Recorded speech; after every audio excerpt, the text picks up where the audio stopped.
We have a recording for Matt Haindl. Do you mind unsharing your screen now, Greg, as well? Yep. Great. Matt Haindl, as I said, from Dover Castle, is joining us from the field. However, he's texted me to say he's having internet connection issues, and in anticipation of that, he has sent us a recording of his presentation. So I think, Rick, we're going to have to rely on that one. Okay, here we go. All right, take it away, Matt Haindl from Dover Castle. Where'd it go? I just lost it. I just had it. Yeah. Oh no. It's like you had one job. Always more than that. All right. My name is Matthew Haindl. I'm the Director and Project Geologist for Dover Castle Metals. I'm here today to talk about the Collaborative Exploration Initiative for Round 4, which we received a grant to drill a deep diamond hole into the Dover Castle deposit. I'd just like to thank GSQ and the Queensland Mines Department for the opportunity and the opportunity to talk about our results today. The image that you can see there is the Dover Castle itself. It's a silicified rock which sticks out from the topography. You can see it for miles, and it's quite unlike any other kind of rock feature nearby it. It lends its name from the homesick tin miners, which were here in the turn of the century, mining the tin at Dover Castle, and they believed that it reminded them of the Dover Castle back home. That's how it gets its name.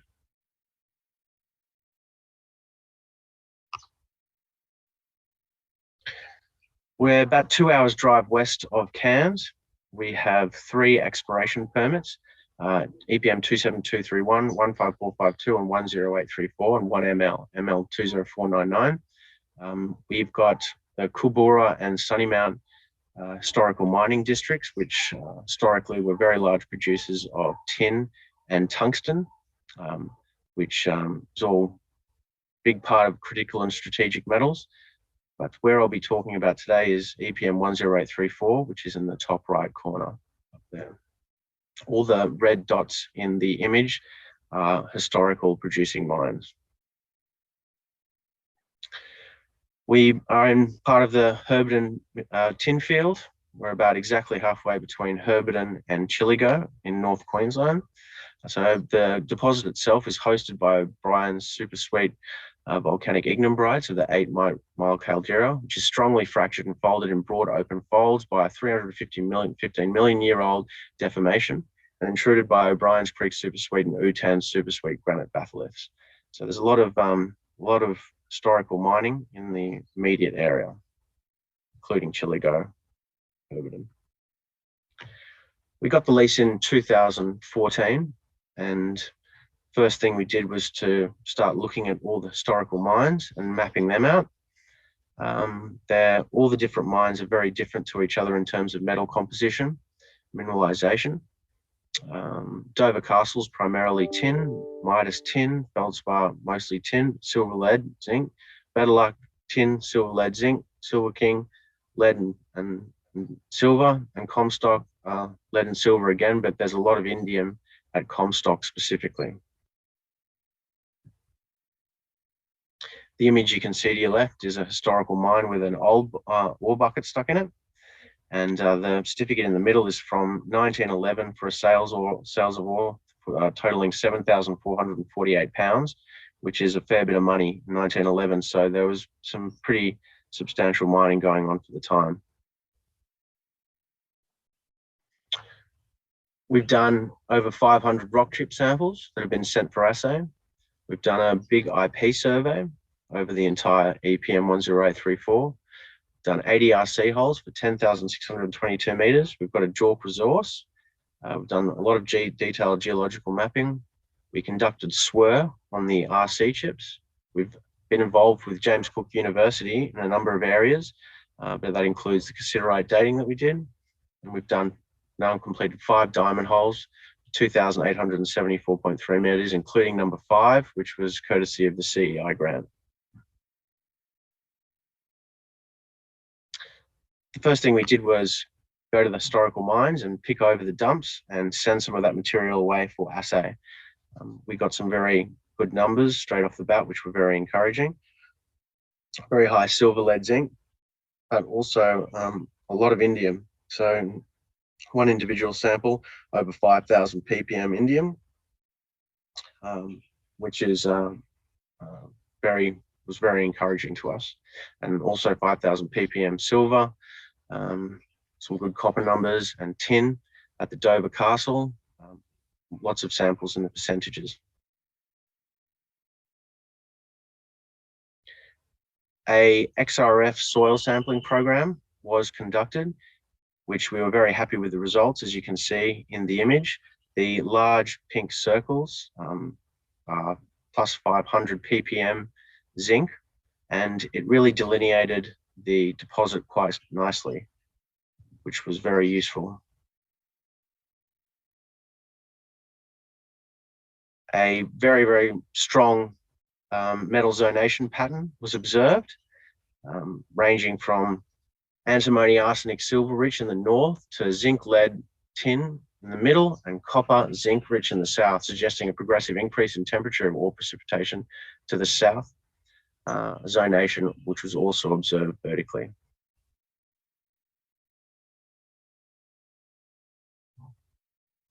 This plot simplifies it down to the elements that appear reliable in both soil and rock. This was all obtained through the Niton XRF. You can clearly see the zonation pattern there and the circular feature as well. Then we conducted a 14 kilometre dipole induced polarization survey. It successfully showed a positive correlation between all the historical mines and the IP high in the north. The major chargeability feature mapped by the survey represented a significant volume of material, potentially in excess of 700 metres long by 350 metres wide. Depth to top of the source was around 100 metres or more in 2D and 3D models.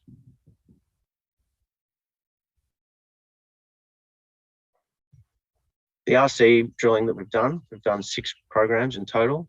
We've done 80 holes, 10,622 metres, concentrating on the Bedeluck line, Feldspar line, the IP anomaly, and the Dover Castle.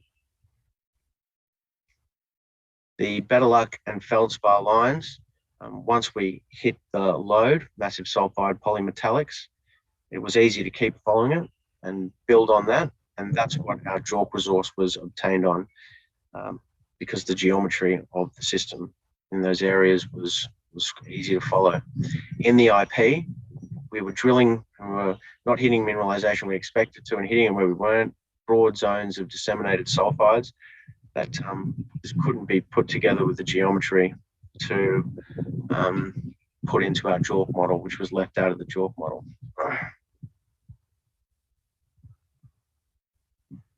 So here was an initial for our JORC model.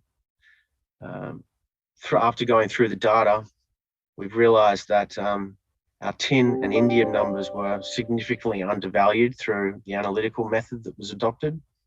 So we've since gone back and we're starting to get those values into the JORC model, as well as the diamond hole, which was done, or the 5 diamond holes, which gave us some geometry measurements, which will also allow the IP and the Dover Castle to be incorporated into the JORC model, which is coming as well. Also, there were 2 RC programs which need to be put into the model.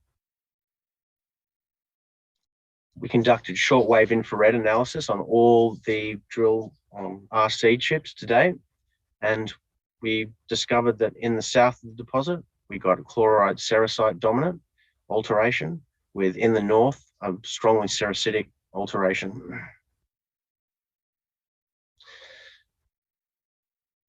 We went to go look for potassic alteration in the SWR, and we found some zones of pink potassic alteration, which was very encouraging.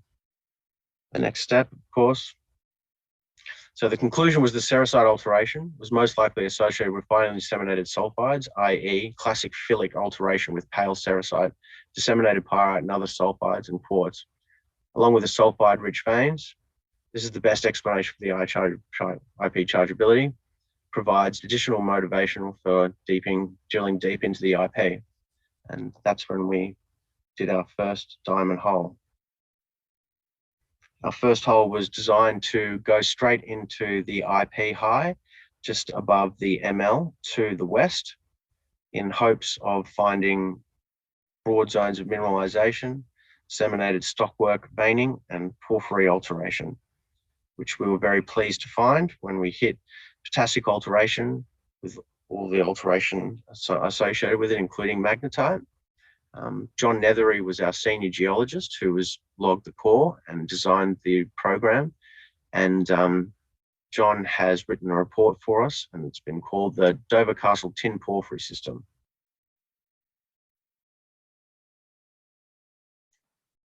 And the image in the bottom left is a core from DCDC04, displaying crowded porphyritic ignimbrite, showing the transition from grey propylitic to pink potassic alteration.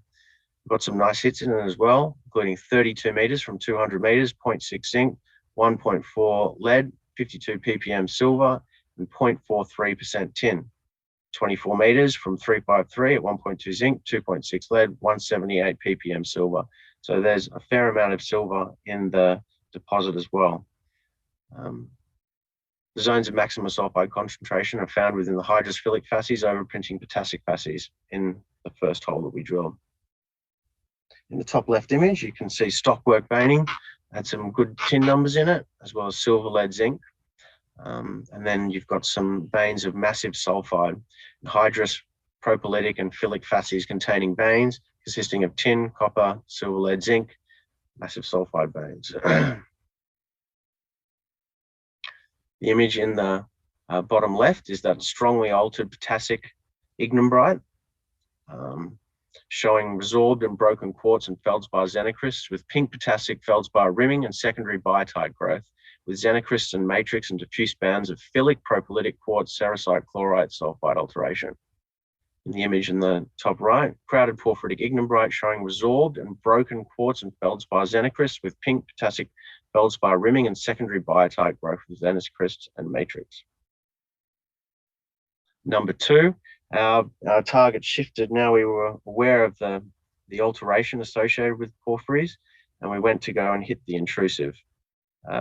Number two contained a 133 meter zone from 85 to 218 and a 99 meter zone from 315 to 414.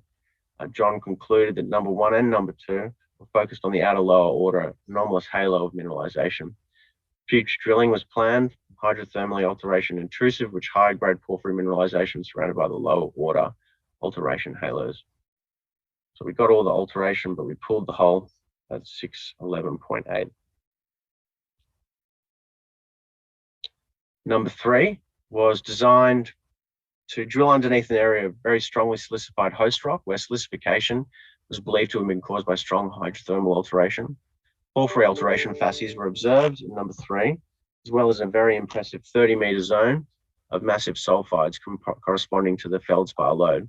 We got 22 meters from 81 meters at 412 ppm silver, 6.13 lead, 1.4 zinc, and 66.5 ppm indium.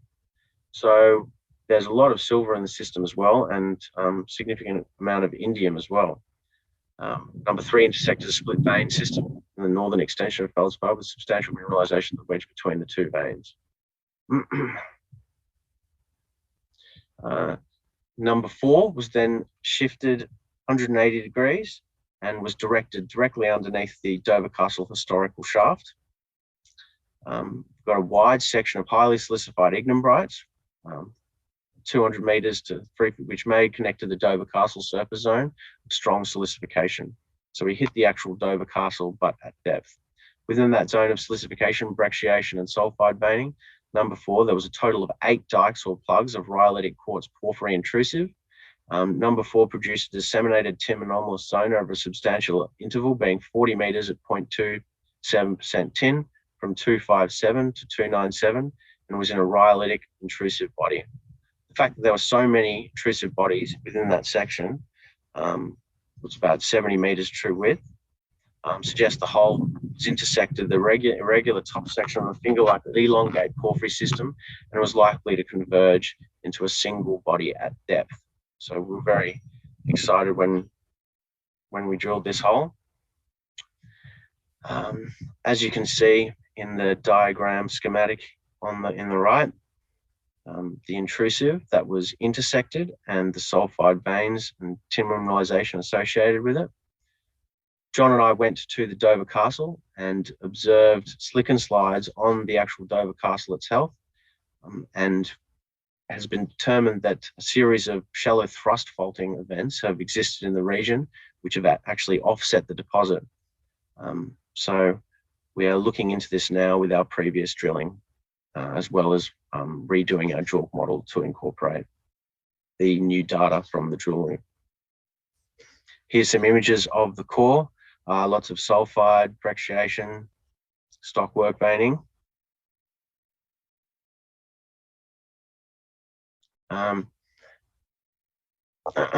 Round 4 drill.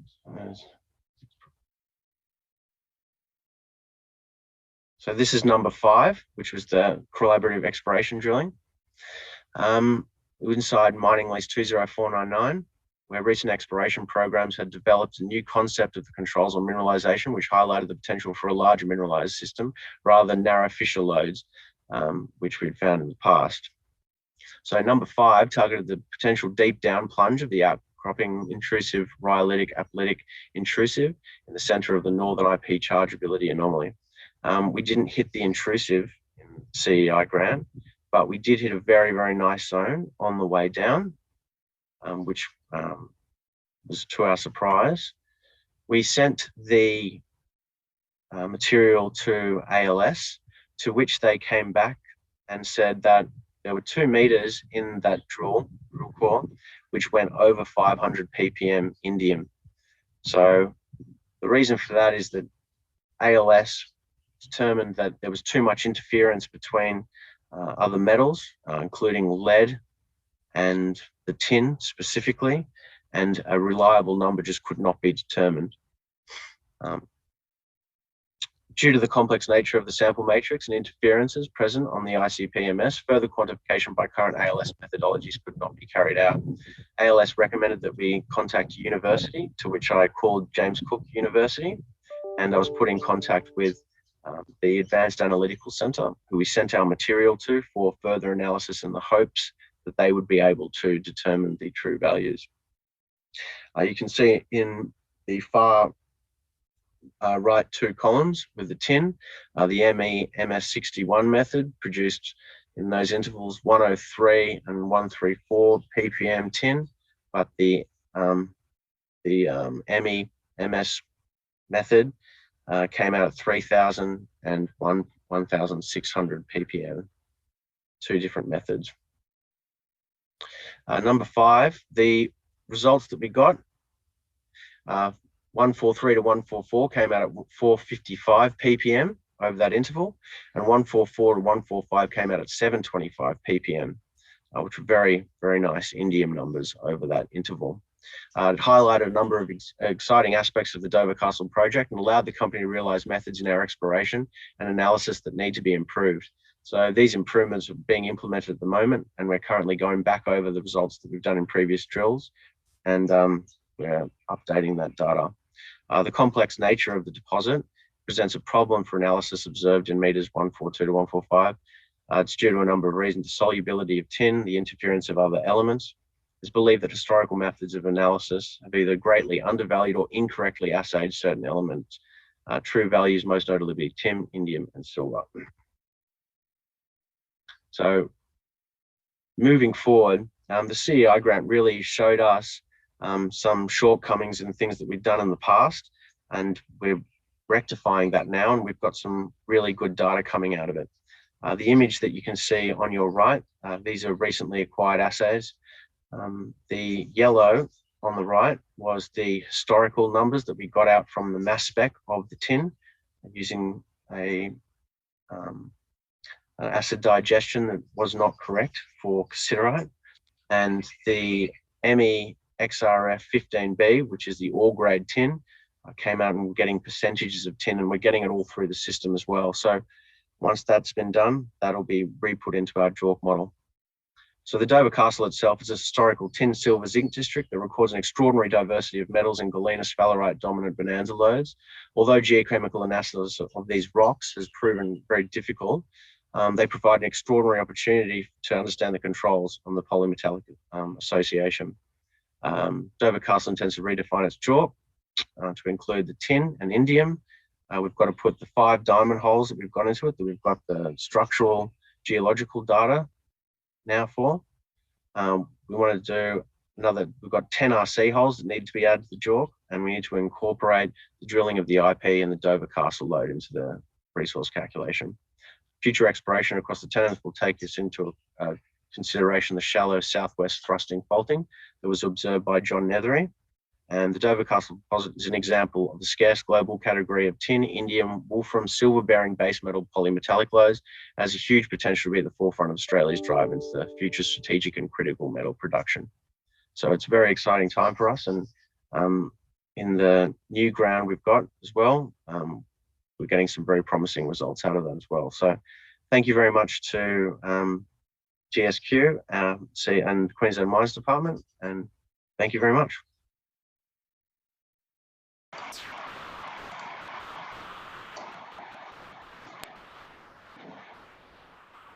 All right. Thanks, Matt. Unfortunately, we're not able to have Matt join us. He's having too many connection difficulties. So we can, if anybody wants to ask questions, we can always take note of them and pass them on to him. I may be being presumptuous, but it's possible that if Nick Oliver's still on the line, I know that Nick's been involved in doing a fair amount of work on this project. Nick, do you mind if I promote you and you want to answer any questions? I know this is putting you on the spot, but and I know we've only just met, but Nick wouldn't mind, I'm sure. He can always refuse. He could always refuse the request to come up as a panelist, but I know he knows the property. So so there he is. If anyone has a question, I'm sure that Nick will do his best to answer it. Yes. Do you want to turn your camera on, Nick? Sure. You want to see my hippie T-shirt, I suppose that means. I do. Now that you mentioned it, that would, yeah. Oh, there you go. You can't. So no, I can't see your hippie T-shirt. Wow, what a pity. So John Menzies is commenting in the chat that it's a nice discovery and it does generate a new model for exploration in the region. He's saying it would be interesting to do some whole rock geochem of the various identified intrusive units. So I wonder if you want to comment on that, Nick, or give us any thoughts that you might have had from the Dover Castle team. Yeah, well, firstly, I don't work for those guys anymore. That was more or less a one-off job with those guys, and then they got John Nethery back in to help them. But they do have some whole rock geochem on those intrusions, but most of the work has been focused on identifying the nature of the mineralization because of the complexity. And certainly there's a range of intrusions exposed at the surface, which are not dissimilar to the ones that Greg Cousins talked about around the flanks of the featherbed volcanics. So, ultimately, I think it would be nice to line up the geochemistry of those specific intrusions against the regional databases of intrusive geochemistry. I think that'll be quite useful. Sounds like a job for GSQ.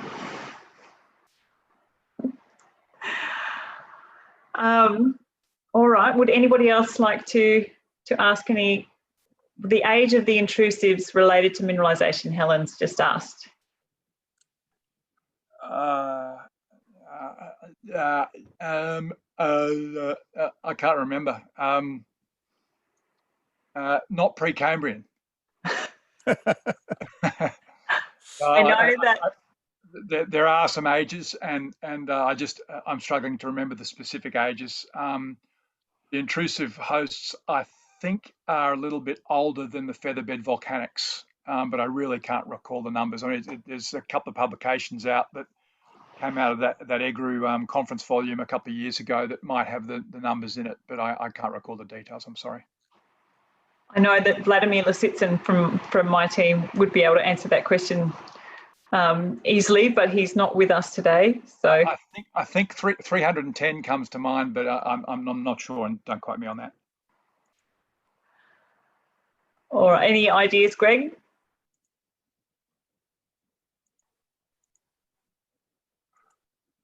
No, it's probably one of the questions we need to answer ourselves. Another CEI grant then? Yes, next year's. Next year, there you go.